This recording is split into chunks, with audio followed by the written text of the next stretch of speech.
So when you get here, you'll first check in with your chaperones. They'll have a really specific, detailed way that the morning is going to run. They'll share those details with you later. You will load your big suitcase, really big suitcase, under the motor coach. You'll put the garment bag under the motor coach, and you'll have your carry-on and carry-off bags that you'll take with you onto the motor coach. Oh, we went through those three really fast. Okay. Do you want to talk about that just a little bit? So I hate this slide, I'm going to tell you. I don't like people who take carry-off bags with you. We go into a lot of places where there's lots of security, and if you have a big old purse or a big old backpack on you, that all has to go through security, and it slows us down. My philosophy is travel light and travel fast. I don't want to be spending my time in the line. That's not why I went all the way out to Washington, D.C. So you carry only the essentials you need. When I go, I have maybe a debit card with me and a little bit of cash and my ID, and that's it. Now I understand that there may be reasons why you need a few other things with you. Talk with your friends and have one person maybe carry a light bag, but don't all bring this carry-off bag. It's just not necessary and slows us down. The security we go through at a number of places is like airport security. So everything needs to go through the x-ray and metal detectors, and it just slows you down. So I just have the bare minimums with me. Pack light and travel fast is my philosophy. Linda's going to talk about the carry-on bag. Mm-hmm. Right. Yep. Okay, so the carry-on bag can be a backpack or something similar to that. Backpack, you can get a lot of stuff in a backpack. All right, so some things that I have in mind right now. First of all, I'm hoping that it's warm enough that all I need is a rain jacket. Okay, but my rain jacket is definitely waterproof. It's not just water resistant, it's waterproof. Got a hood on it because, I don't like to get my hair all messy, heaven forbid. But hopefully I have my umbrella with me, okay? It may snow, it may rain. Hopefully it's not windy enough to turn your umbrella inside out. That's happened before too. And so some of these things are going to be in my carry-on bag because I don't want them to be underneath the bus. I don't want it to be in the hotel. I need to have it with me, okay? Other things that I have in here because I might need them, hand warmers. When we're doing those night walks, it can get really cold. You can bet these are in my pocket. For sure I'm going to have them ready. I might have a few snacks in here because we might not be at a place where we're going to be eating soon, so I'm prepared for that. And I have also my cell phone charger stick. Now on the bus, there are places to be able to charge your phone under each seat.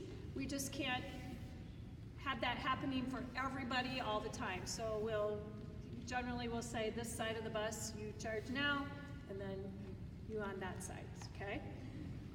You want to talk about? A bag. What is this?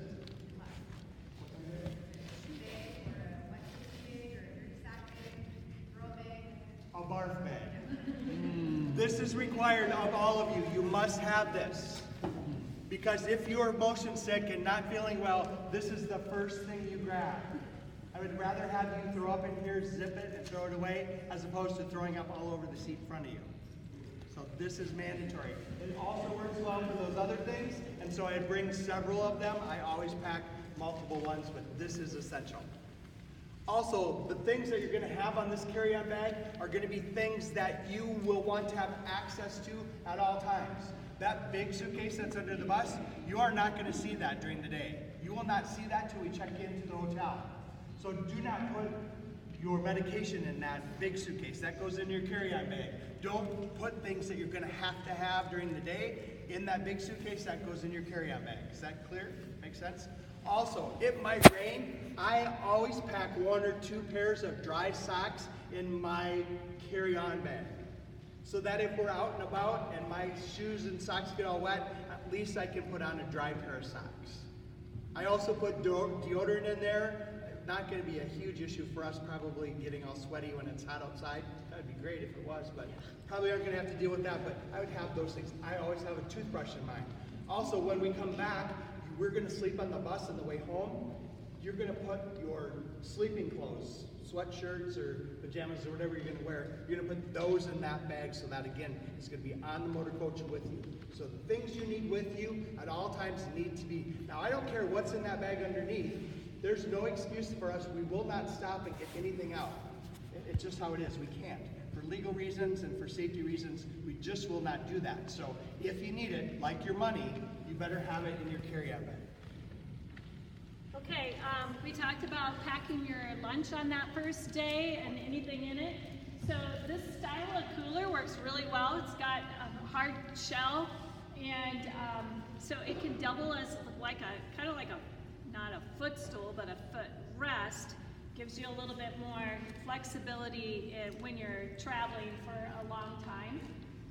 We'll ask that you keep everything in there, and then we may have you take it into the hotel the first night, clean it out a little bit.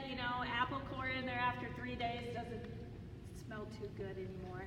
So we'll help you kind of remember those things. Please do not bring soft-sided coolers because they leak. And if it leaks, you're going to be water in the area that you're going to be living in. You're going to be sleeping on that same floor on the way back. So please, hard-sided only, and never ever do we store those in the overhead. Those will always go on the floor. Again, if something should spill, we don't want it leaking down on our head. For the wreath layers, we have really clear, specific directions on the required dress code available for you over here. Make sure you get those before you leave tonight. There are no exceptions. If you show up and you are not in dress code, they'll look at you and just say, sorry. So please be very conscious of what you have, and when we tell you we're going to Arlington, double check all your stuff and make sure you have your dress shoes, because they will not let you walk in tennis shoes. You have to have dress shoes. So make sure, help buddy system, make sure that you're checking each other, and we'll have a meeting with the 4 of y'all the night before so that you feel well prepared and ready for the end of the next day. Also, any of you have food allergies, gluten intolerance, any food allergies, we have informed, we can accommodate all those things very easily if we know now. If you wait and right before dinner is delivered and you say, oh yeah, I'm dairy intolerant, I can't have dairy products, so pizza's out of the question, I don't have any options for you. I have lots of options for you if you tell us tonight. So again, that's a private conversation that you can have with the 3 of these folks over here. Fill out a form so that we can make those arrangements for you. Very, very easy to do. Any questions about that? Okay. It's a lot of information. And we probably hear, oh, money. So on the back of your agenda that they gave you of the meeting tonight, it tells you what's going to be discussed in the meeting. They have on the very bottom of that sheet a breakdown of how much money that you should have. We always say about $30. They're really specific. Many of these students have not had the experience of carrying around that much cold hard cash. Here's my recommendation. You take an envelope, you write on that envelope Monday. You put the $20 or $30 that you have for Monday inside that envelope, seal that envelope up. Tuesday, Wednesday, Thursday, follow me. Each day of the trip, you will have a separate envelope. And in that envelope will be the money only for that day. When you're ready to leave the hotel for that morning, you're going to grab the envelope for the day and you're off and ready to go. If you should lose your money, guess what? No harm, no foul. You still have all your money back at the hotel. I always get this message, and one time in Gettysburg, this young girl walked up to me and said, Mike, I just lost my money. I'm like, don't worry, so you have all your money back at the hotel. No, I don't. My dad said it's not safe to leave my money in the hotel, so he told me to always have my money with me. I'm like, God, good job, Dad. Now you have no money. So, again, first time they've ever had this much money, make sure that you help them with money management. This is one technique that works. I also really like a prepaid debit card. Again, you minimize the loss. If it gets lost, you can cancel it, or it's limited in what they can take out of it. But have a discussion with your student about how to use debit cards, how it works, so that they know and are comfortable with processing a transaction. The last thing is about cell phone use. Linda talked a little bit about it, but parents, I want you to have a conversation with your students before they leave. I want you to talk to them about the fear or concerns you have about people who intend to do harm to kids, and how it's so important that you take the geotag off your camera feature. You all understand what I mean by that?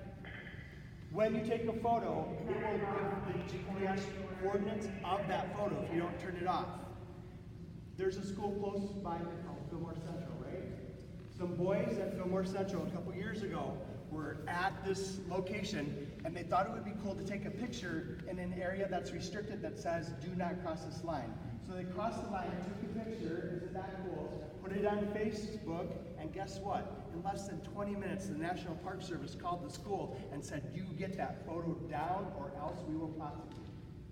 Now here's me thinking, okay, that's the federal government, and they did that in 20 minutes. Some weird creeper who has ill intent is going to be able to do that same thing a lot faster. So be very careful about that and have a discussion with your kids about that.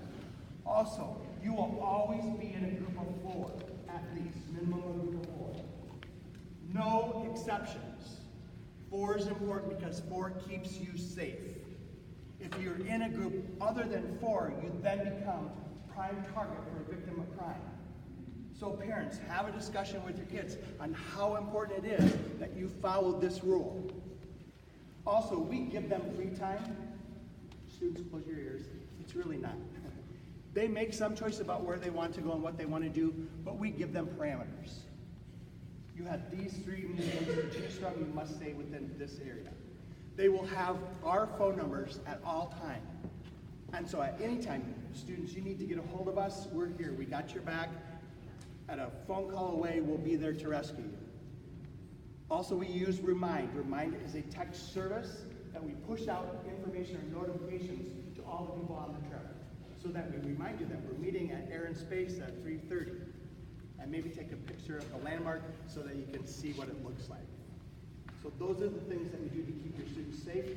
Luckily, knock on wood, safety is never an issue for us. We're in really very highly trafficked, very surveillance in areas that we travel is very, very high. But students need to follow those basic rules so that we can ensure that they are going to be safe. Any questions on that?